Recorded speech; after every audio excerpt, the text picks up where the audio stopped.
I visited concentration camps, I visited Auschwitz, Majdanek, I visited sites of mass Jewish killing, but I didn't visit them in 1945. This is a scene just like those Nazi atrocities that happened just now in our time, in 2023. In this site, they butchered Jewish families.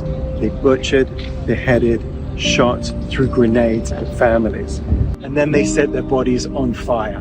They did it deliberately so they wouldn't be able to be recognized afterwards or be given a proper burial or even known if some of those people, and many people from this community, were taken kidnapped to Gaza. Hamas decimated Kibbutz Be'eri.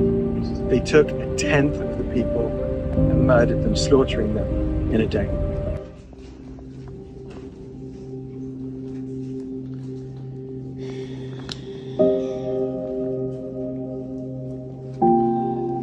They stormed into this house and slaughtered a family.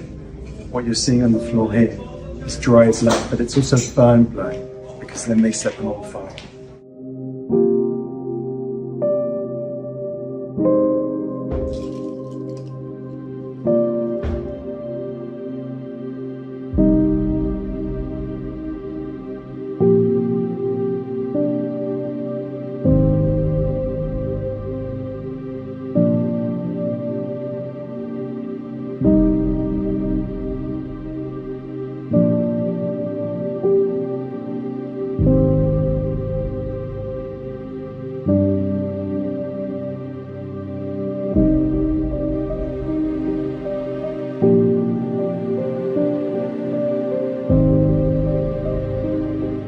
Almost immediately after the Hamas massacre of October the 7th, we saw justifications online, we saw minimizations, we even saw denials. But the evidence here tells a different story, a story of horror. Evidence of life, shoes so reminiscent of those left over from survivors of the Holocaust, pictures from kids, people's belongings everywhere that had been destroyed when Hamas entered this family home and wreaked havoc on so many people.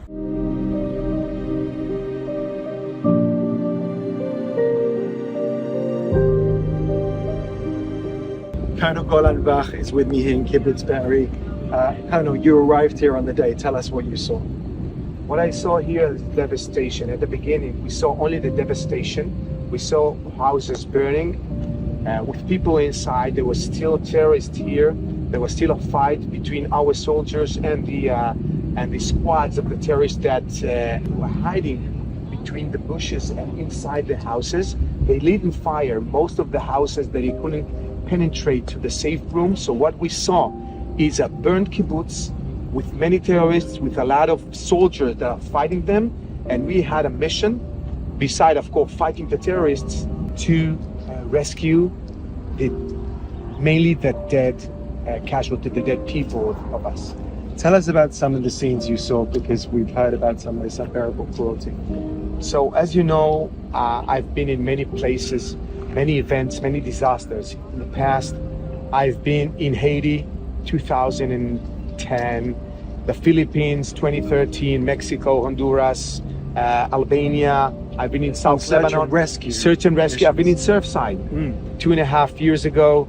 But what we saw here is not only the amount of bodies. So many people, just in Be'eri, 10% of the residents were massacred.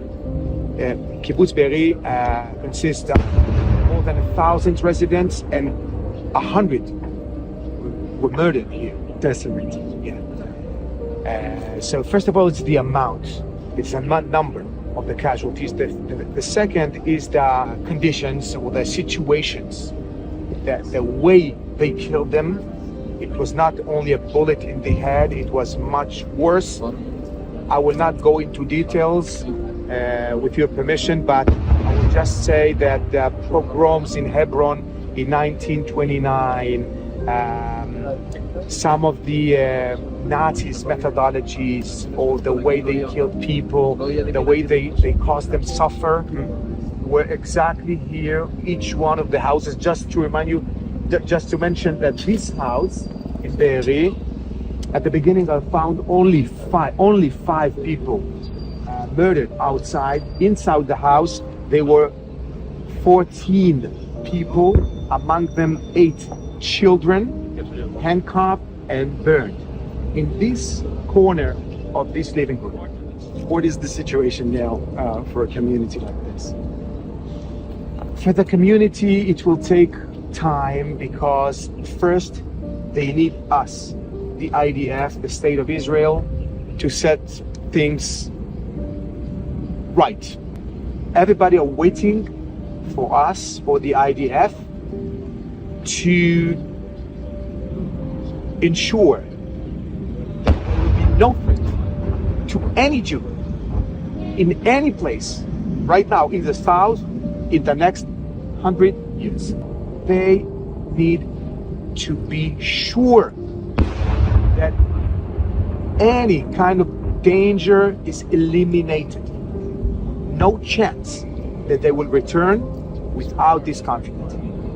And what's your message to the world? You know, it's Stand With Us. People are following, supporting Israel all around the world. We've seen devastation here. We've seen some gruesome things. What's your message to the world? Our message to the world is there is a division between the sons of light and the sons of darkness. This is it.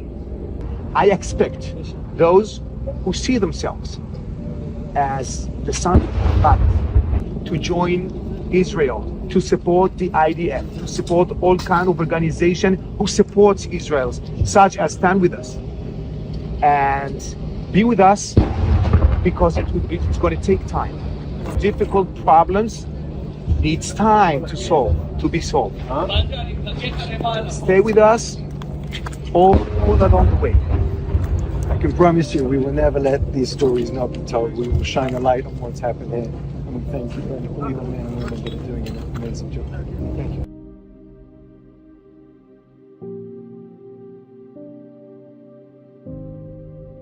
When they broke into people's homes, this is the uniform that Hamas terrorists were wearing. They committed acts of such atrocity. All that's left Nazis today is their leftover uniforms. All that should be left of Hamas is this.